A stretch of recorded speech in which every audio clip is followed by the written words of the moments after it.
muddy side of a rundown American house, a neglected German shepherd lay shaking, her belly still swollen, 10 tiny newborn puppies pressed against her for warmth. Her ribs showed, her fur was filthy, and from her big brown eyes, real tears were rolling down her face. Neighbors stood in pajamas and work boots, phones out. Squad cars lined the street, red and blue lights flashing, and then a famous state police officer stepped out, froze, and walked slowly toward her, stunned. Why was this mother dog abandoned here with 10 puppies? Why did she keep staring at that one old house behind her, as if something or someone was trapped inside? And why did that hero cop look so shaken when their eyes met? Watch till the end, because what this crying German shepherd reveals will change how you see canines and some police officers forever. On a cold November evening in the small town of Maple Ridge, Pennsylvania, the flashing red and blue lights painted the cracked siding of an old rental house at the edge of town. Neighbors huddled behind the yellow tape, phones raised, breath hanging in the air. Some had coats thrown on over pajamas, some still wore work uniforms, but every pair of eyes was fixed on the same spot. Right there in the strip of dirt beside the house, half on the dead grass and half on the gravel, lay a German shepherd. She was soaked in sweat and rain, sides heaving, ribs visible beneath her matted fur. Her belly was still swollen, twitching with every labored breath. Around her, pressed into her stomach and legs, 10 slick, trembling newborn puppies squirmed and squeaked, still blind, still learning how to breathe. Someone had tossed an old hoodie under her head. Someone else had set down a dish of water, untouched. But the dog didn't move toward it. Her eyes, dark and shining, were fixed on the crowd, on the lights, on all these strangers watching her as if she were some kind of miracle and disaster at the same time. Tears streamed from the corners of her eyes, mixing with the mud on her face. Officer Daniel Hayes stepped under the tape, his boots crunching the gravel. He'd been a cop in Maple Ridge for 12 years, but this call had still sounded strange over the radio. Possible animal cruelty. Stray German shepherd. Gave birth on the side of the house. People gathering. Dog looks bad. Crying. Kids are upset. They'd sent patrol. Then someone said 10 puppies, and someone else said, "The dog looks like she's dying." Then the dispatcher calmly added, "Chief, they are asking for you personally, and the local news is already on the way." So now the street was full of uniforms and curious eyes. And not just any uniforms. Standing a few feet away, in a heavy black coat over his dress blues, was Captain Roland Pierce, the most famous cop in the state. He was the kind of officer they put on billboards and recruitment posters, decorated, interviewed on national TV, the face of modern policing. Tonight, he was here in person, arms folded, jaw tight, watching the dog like this was a major crime scene. "Hayes," Pierce said quietly as Daniel approached. "Easy now. She's in pain. We don't know what she's been through." Daniel swallowed. "Yes, sir." He crouched slowly, letting his flashlight angle down without blasting the light directly into her eyes. The air smelled like wet fur, blood, and cold dirt. One of the puppies let out a tiny squeal and burrowed deeper into its siblings. The mother tensed, shifting just enough to wrap her body tighter around them. "Hey girl," Daniel murmured. "You're okay?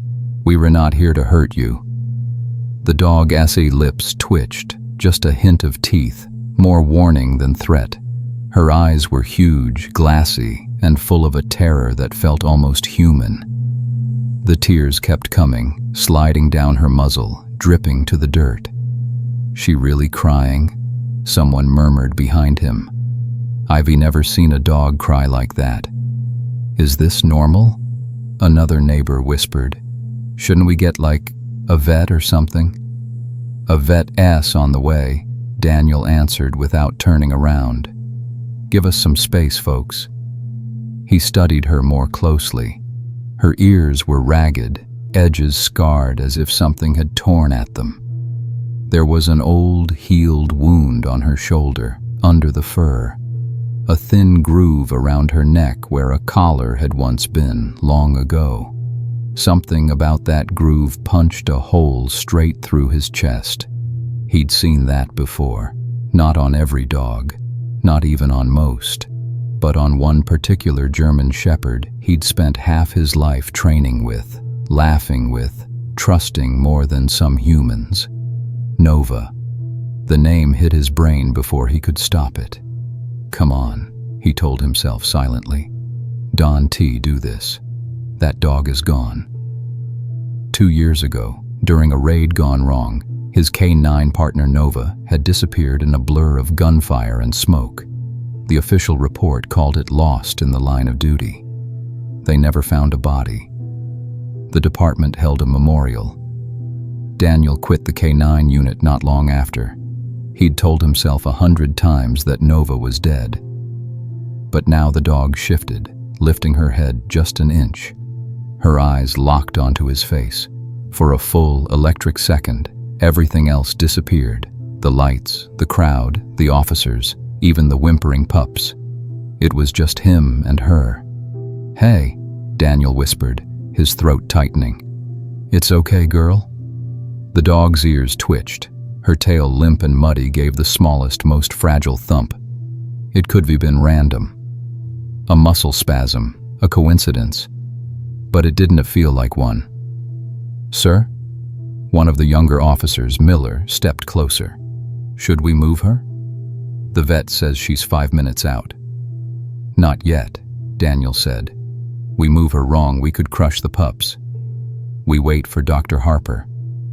Captain Pierce stepped closer, studying the dog's neck. "See that?" he muttered. "Looks like old collar damage. Probably a dumped working dog." "People are heartless." Daniel didn't answer. He was still staring at that groove in her fur, at the faint gray outline that looked so much like where a K9 tactical collar used to sit. His heart thudded hard enough to hurt. "Hey," a teenage girl in the crowd called out, voice shaky. "Is she gonna die? She keeps crying. Someone do something."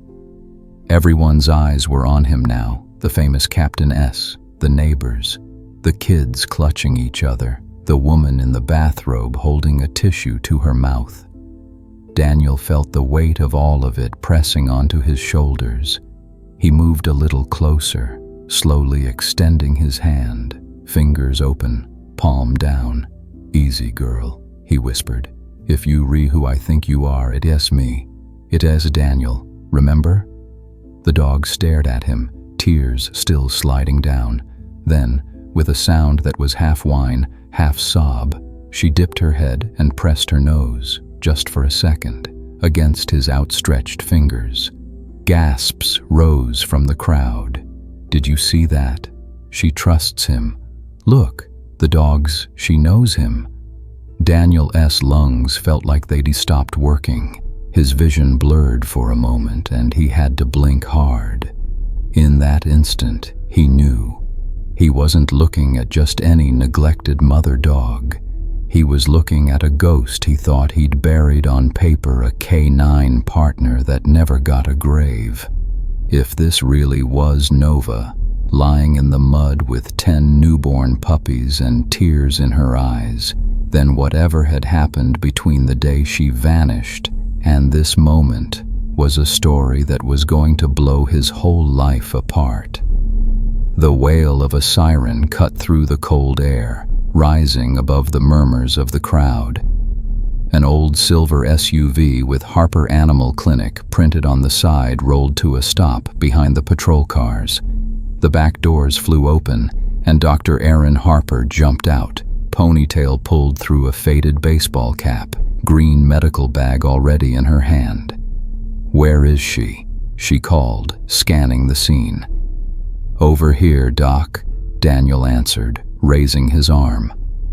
Harper ducked under the tape, kneeling beside the German Shepherd without hesitation. Her breath puffed white in the air as she worked, gloved hands moving efficiently. 10 pups, she muttered. "Good Lord, girl, you're not making this easy on yourself."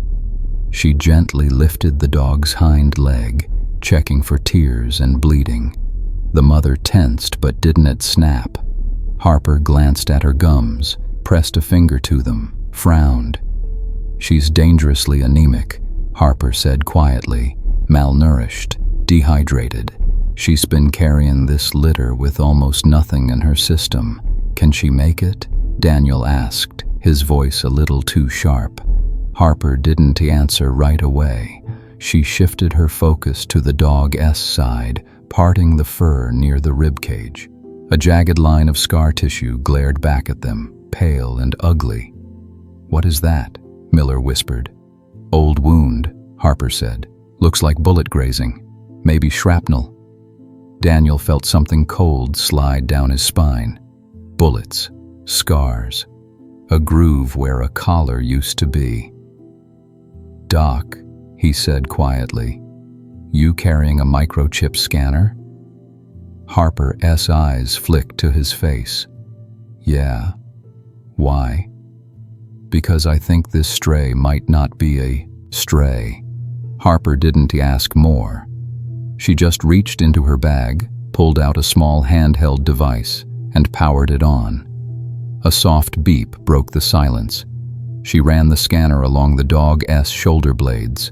The dog shivered, eyes flicking up to Daniel, then back down to her pups. Nothing. Harper moved lower along the side, over the scarred rib, then down toward the chest. The scanner chirped loudly. "Got one," Harper said. "Hold her steady." "She's not going anywhere," Daniel murmured, placing a calming hand near her neck. Harper squinted at the tiny display screen. Her forehead creased. "That can't be right." "What?" Daniel asked. Harper turned the device slightly so he could see. A line of text ran across the screen, simple and unmistakable. "Property of Maple Ridge Police Department, K9 Unit Nova, ID 4729A." The world tilted. For a moment, all Daniel could hear was his own heartbeat, pounding in his ears. The murmurs of the crowd went fuzzy. The cold air disappeared. Every cell in his body recognized that name. Nova. Behind him, someone whispered, "Did that say police department?" Captain Pierce stepped closer, eyes hard. "Let me see that." Harper handed him the scanner. Pierce read the screen, his expression sharpening, something unreadable flickering behind his eyes. "That is impossible," he said. "Nova was lost in the river during the Riverside raid. We did a full search. She was presumed dead." "She's not dead," Daniel said, voice tight. "She's right here." For the first time since he'd known him, Daniel saw the famous, unshakable Captain Pierce actually look rattled. "We declared her lost in the line of duty," Pierce muttered. There was so much going on. Bodies. Fire. It was chaos. The paperwork he trailed off. Nova whimpered, and every head snapped back down to her.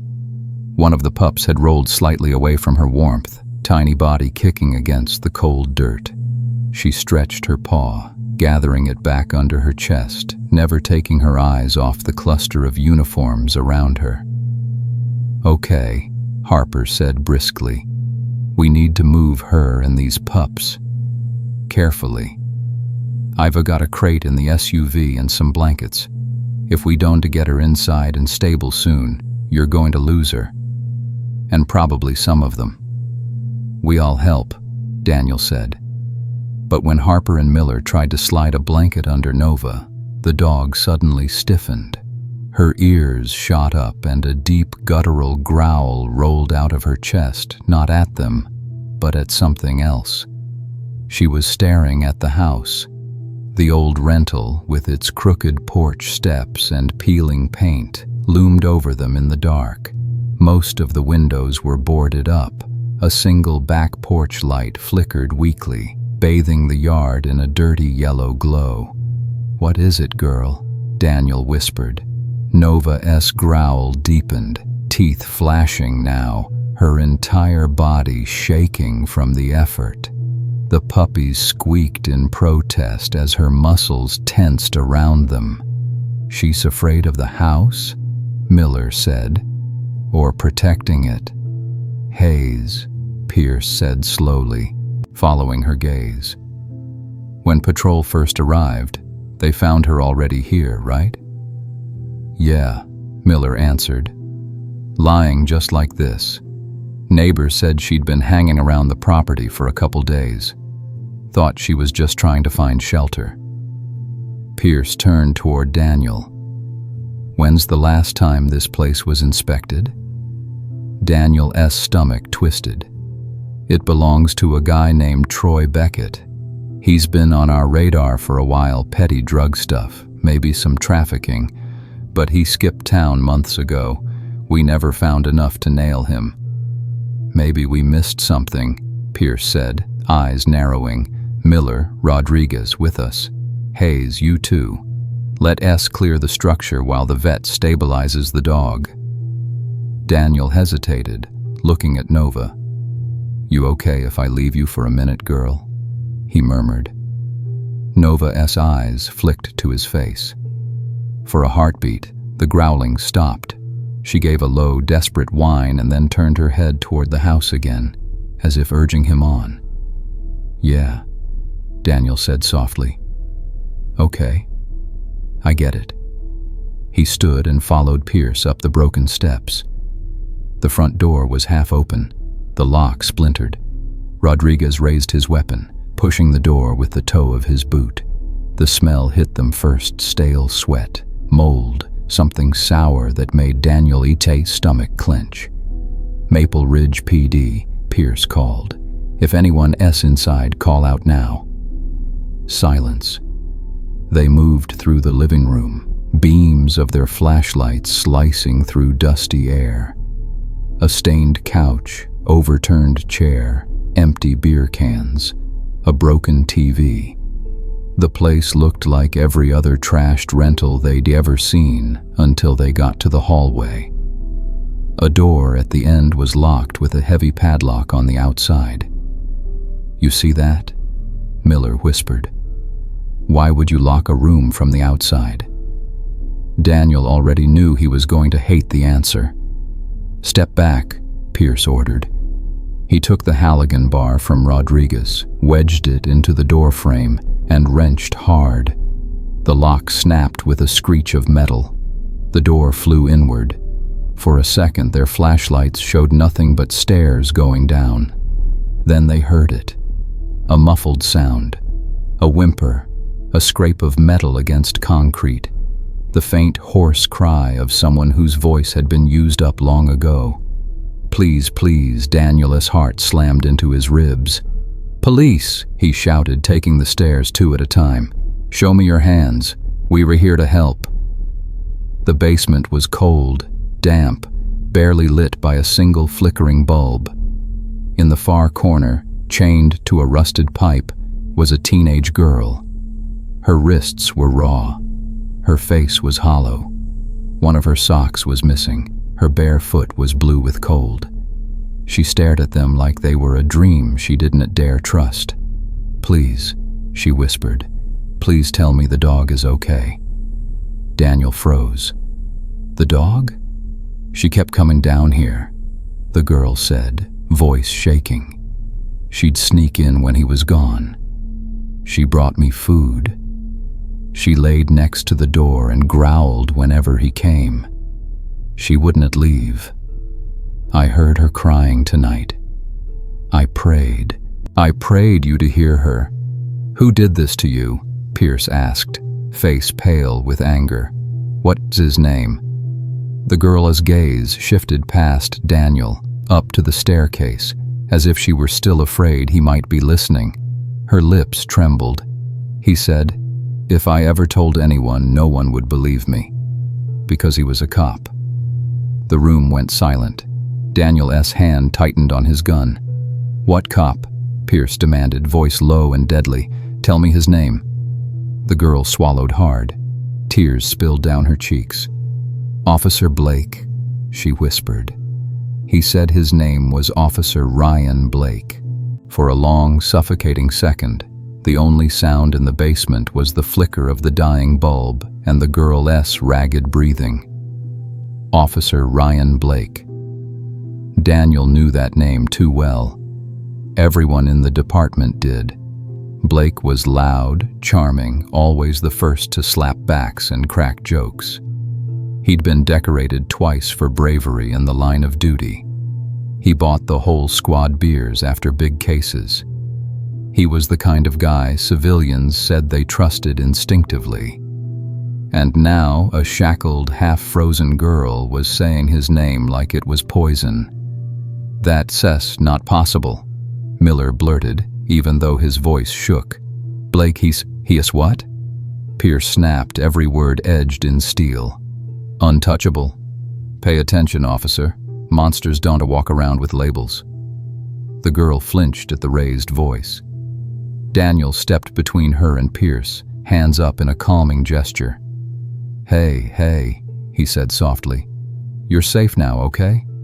We're not him. We were going to get you out of here."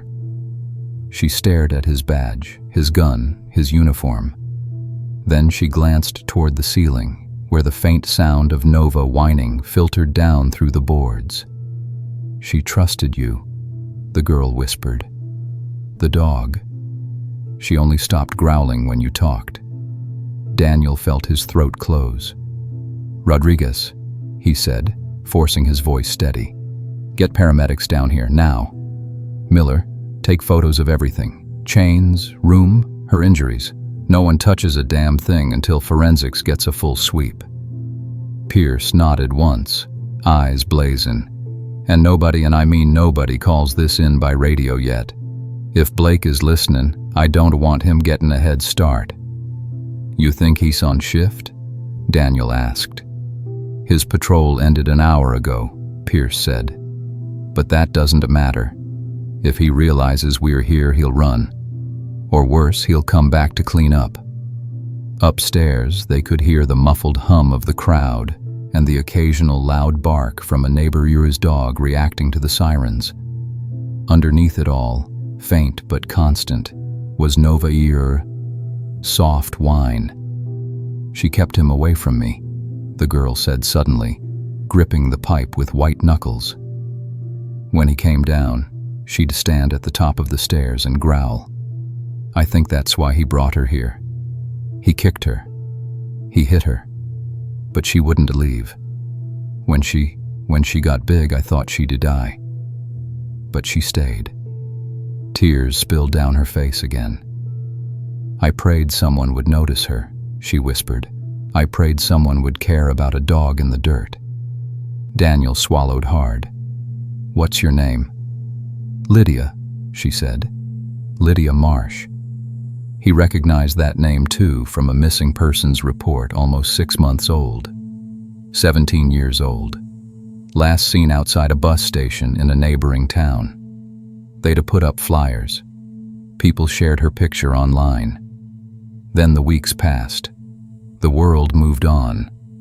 But the dog didn't. By the time paramedics carried Lydia out wrapped in blankets, Nova had grown more restless.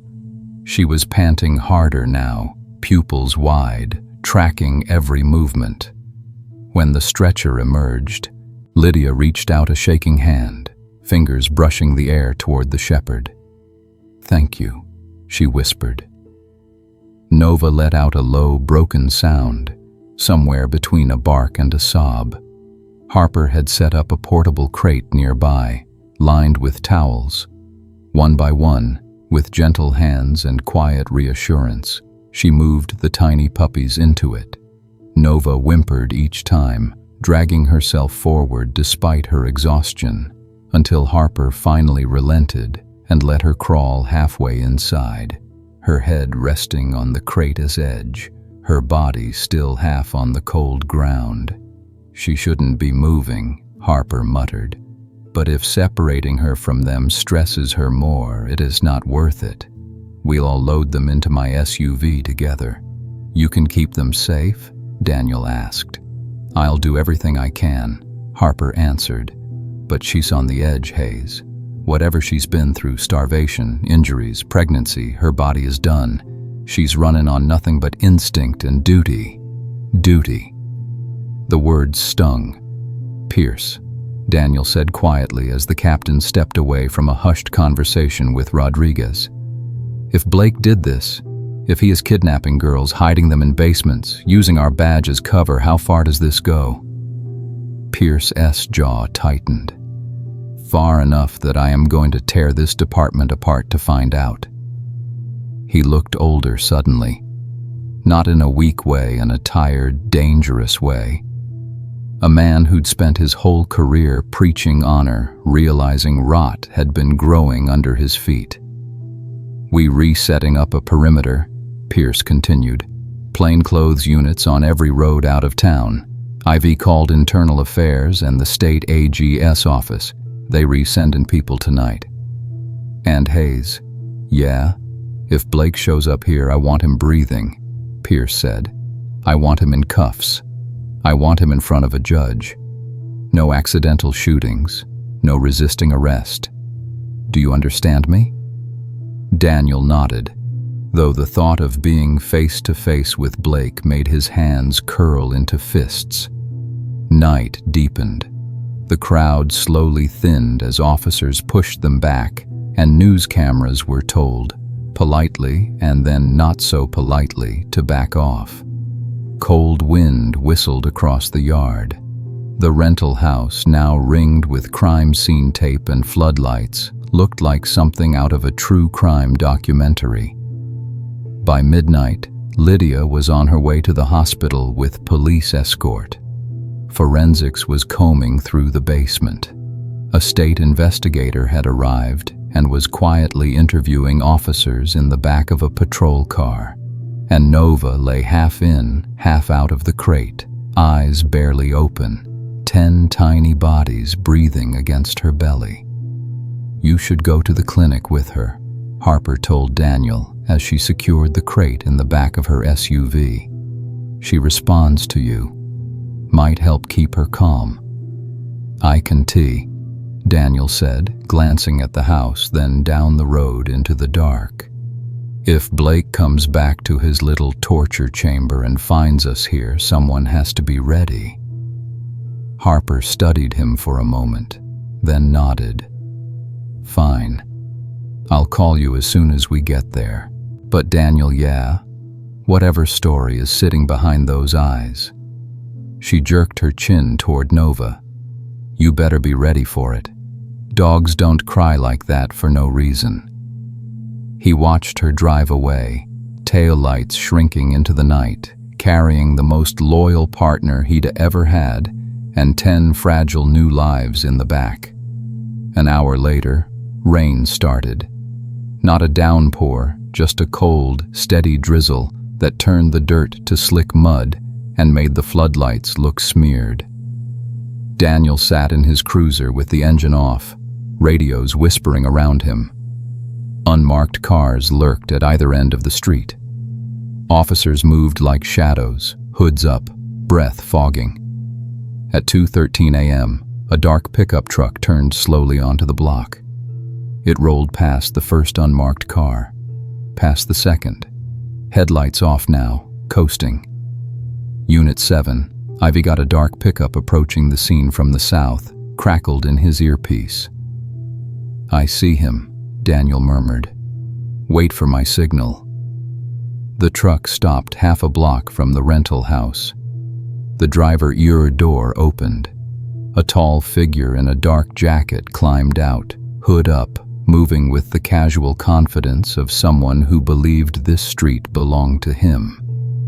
He didn't look toward the police cars, didn't flinch at the crime scene tape. He just headed straight for the side gate, like he'd done it 100 times.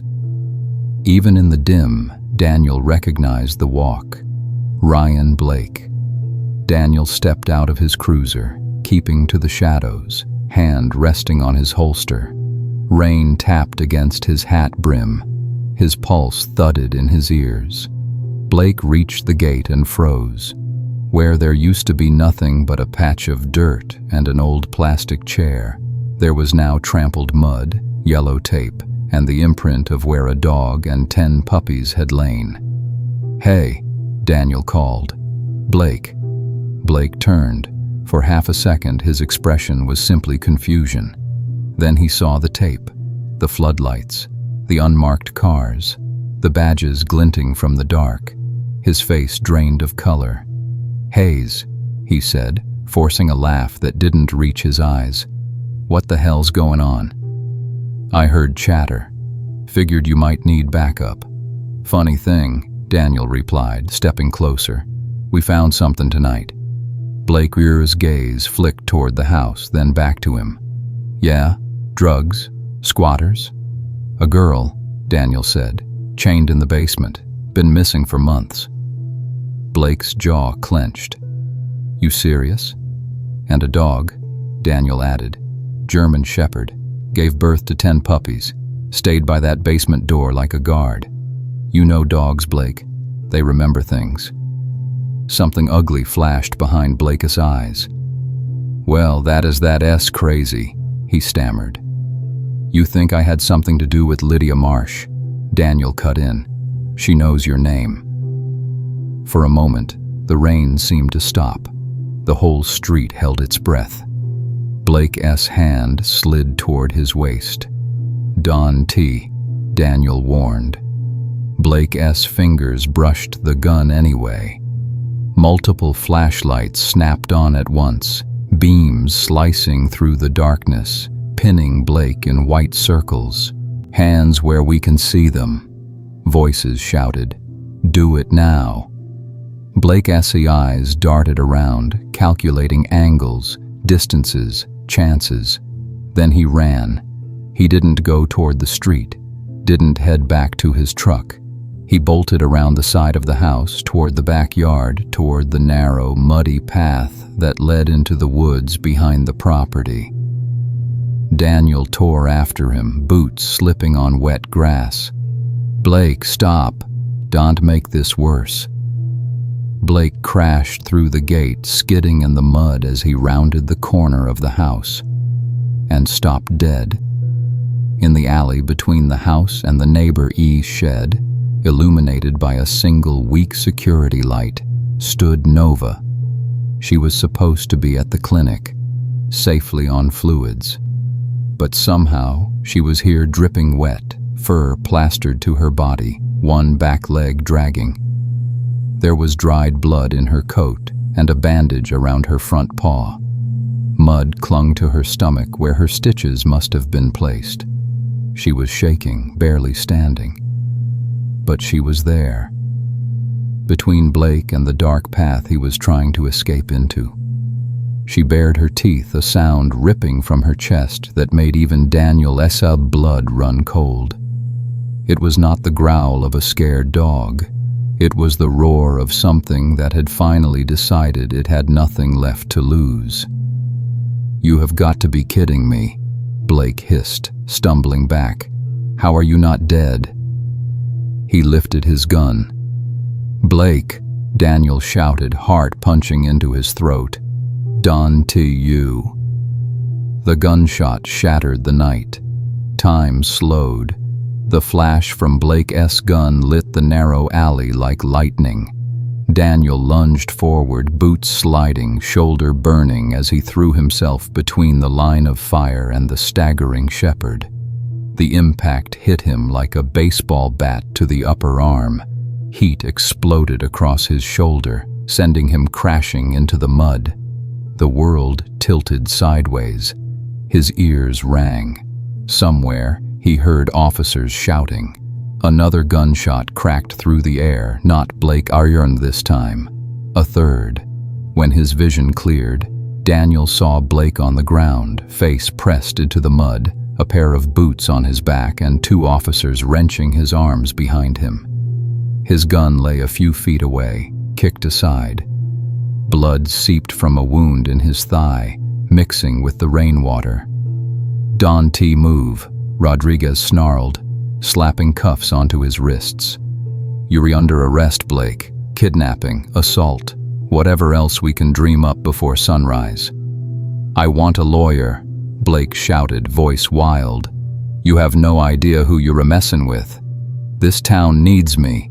I put criminals away." "I save it for the judge," Pierce barked, appearing over him, rain dripping off the brim of his hat. "And for the cameras. Because this story? Oh, it is going public." Daniel barely heard them. He was struggling to sit up, his fingers slick with blood as he pressed them to his wounded shoulder. And there, a few feet away, collapsed in the mud, was Nova. She hadn't been hit. The bullet meant for her had torn through Daniel's shoulder instead. But the way she lay there, sides heaving, eyes half closed, scared him more than his own injury. "Nova?" he rasped, dragging himself toward her on his good arm. Hey girl, stay with me." Her ear twitched. She tried to lift her head and couldn't quite manage it. Rain ran down her face, washing clean the last dried traces of blood from her fur. "Get a medic over here," someone shouted. "I've got one coming for Hayes." "No, not just me," Daniel gritted out. "The dog. She needs." The edges of his vision blurred again. He heard shouting, running footsteps, the crackle of radios. Then a familiar voice cut through the chaos. "Move," Harper snapped. "Let me see her." She dropped to her knees beside Nova, hands already checking vitals, feeling along her side. Her face was pale. What the hell was she doing out here? She demanded.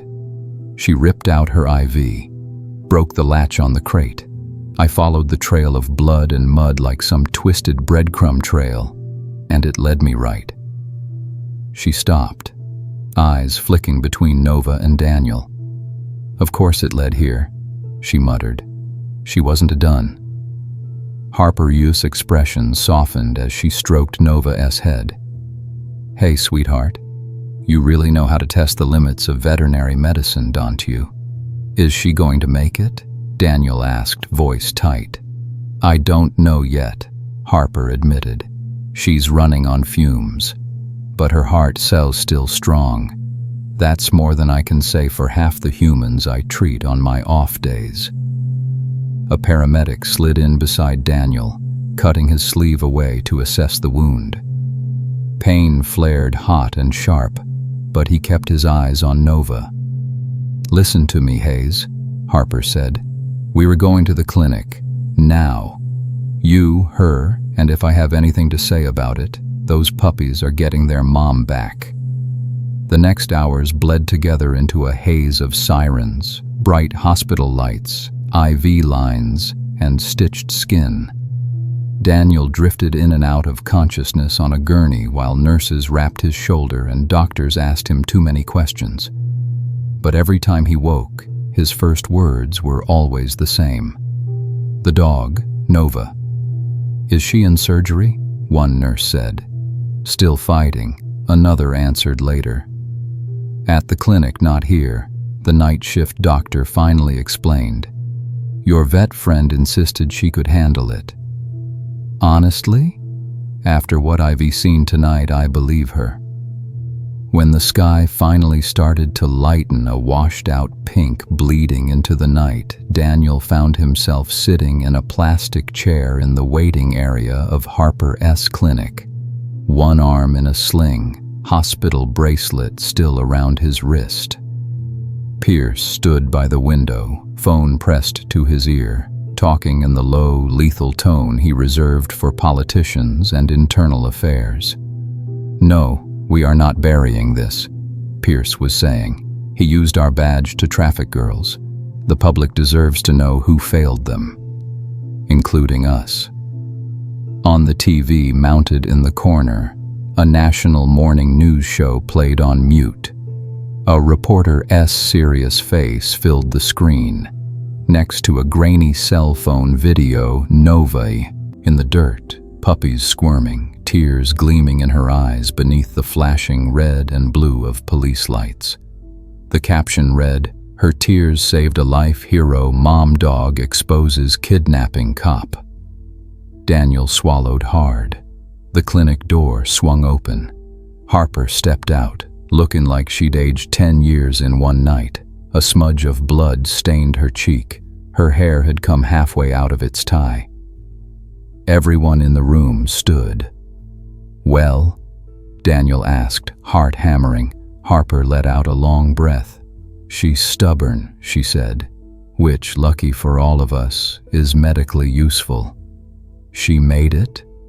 Daniel's voice came out hoarse. "She made it through surgery," Harper clarified.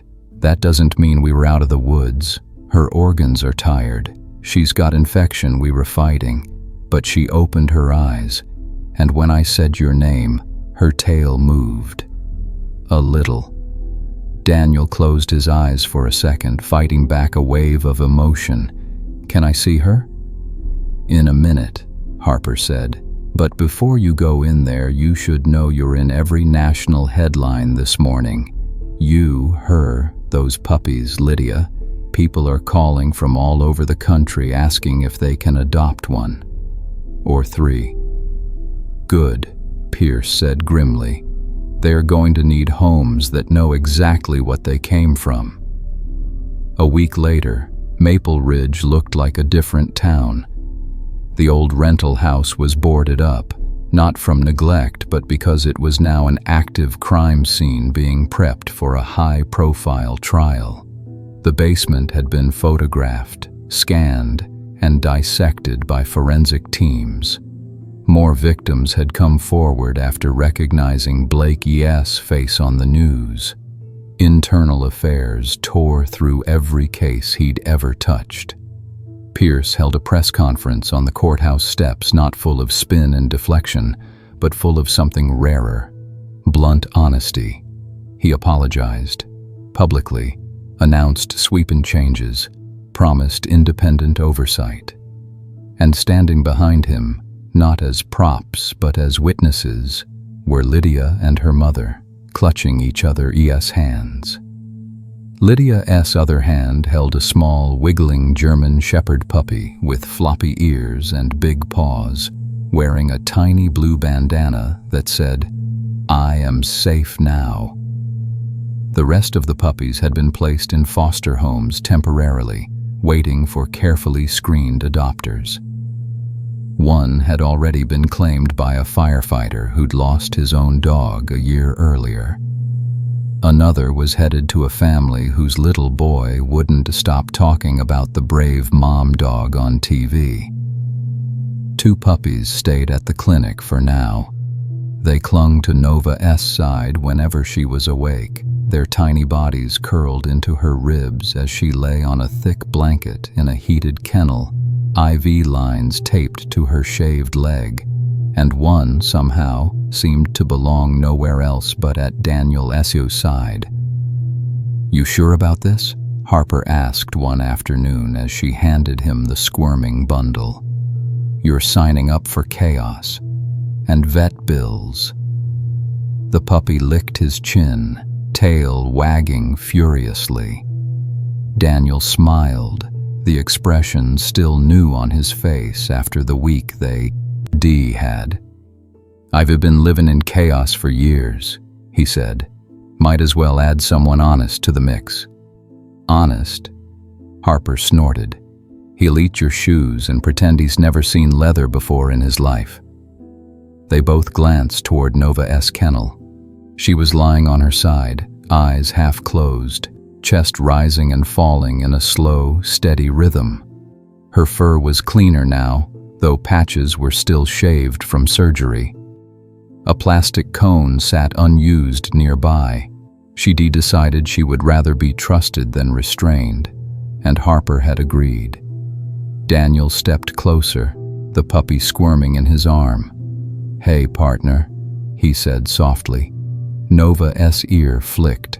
Her eyes opened, pupils focusing on him. That familiar, deep recognition flickered there again, the same look from the night she lay in the dirt, crying, surrounded by her newborns. "We did it," he whispered. "Lydia say safe. Blake say in a cell. People know the truth." He knelt beside her, ignoring the pull in his healing shoulder. The puppy sniffed Nova's nose, then promptly crawled onto her neck like she was just another warm piece of furniture. Nova let out a soft huff that almost sounded like a laugh. Her tail thumped once against the blanket. "You remember Riverside?" Daniel asked quietly. "The night they said you were gone? I never stopped thinking you were out there somewhere. I just never believed I'd actually see you again." He rested his good hand gently on her head.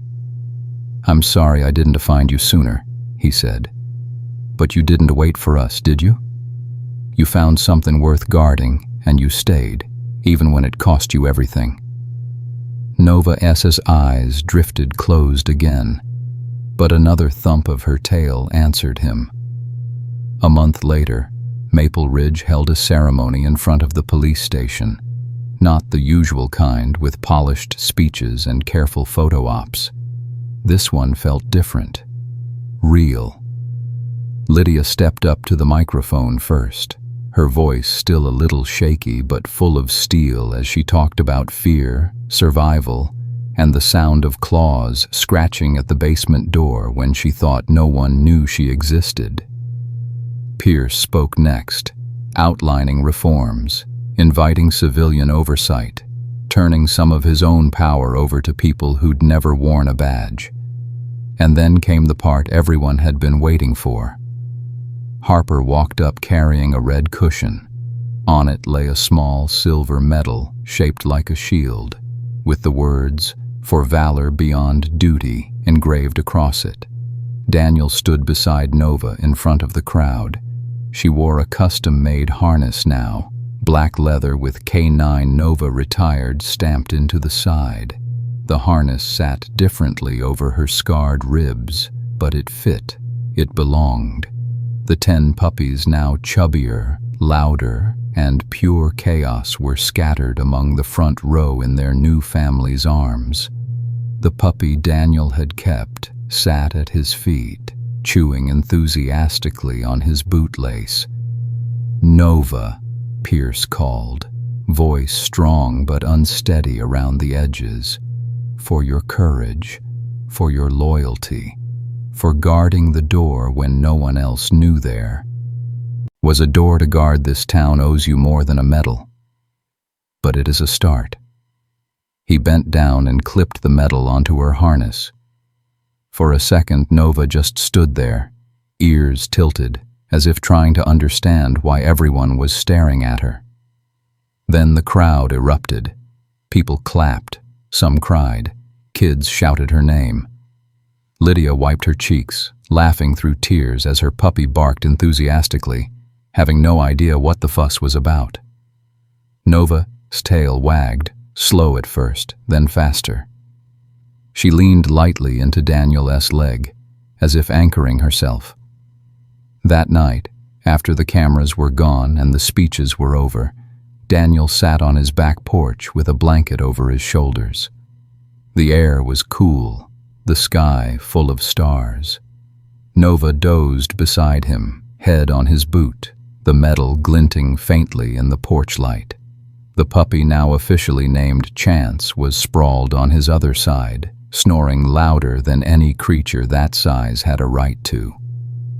From the yard next door, he could hear his neighbor's TV playing a rerun of the news segment. The reporter's voice floated softly through the fence. the German shepherd whose tears captured the nation's heart. Once neglected and written off as dead, she gave birth to 10 puppies, saved a kidnapped girl, and exposed a dangerous predator hiding behind a badge. Daniel looked down at her. "You know," he murmured, "they were all talking about how we saved you. But between you and me, you are the one who saved us." Nova's eyes opened just enough to meet his. No one else would ever fully understand what sat behind that look: the raids, the rivers, the lost years, the basement, the babies in the dirt. But Daniel did, and so did she. In a world where people sometimes turned away from what hurt to look at, a broken, bleeding dog had refused. She had stayed. She had cried loud enough that someone finally listened, and in doing so, she'd reminded a small American town and everyone watching that heroes don't always wear uniforms. Sometimes they were lying in the mud on the side of a house, belly swollen, eyes full of tears, refusing to move away from the door between darkness and light. Nova sighed, a deep, contented rumble, and let her eyes close again. Daniel leaned back, listening to the quiet, feeling the steady weight of her head against his boot and the gentle snore of the puppy at his side. For the first time in a long time, he believed that somehow they were all going to be okay.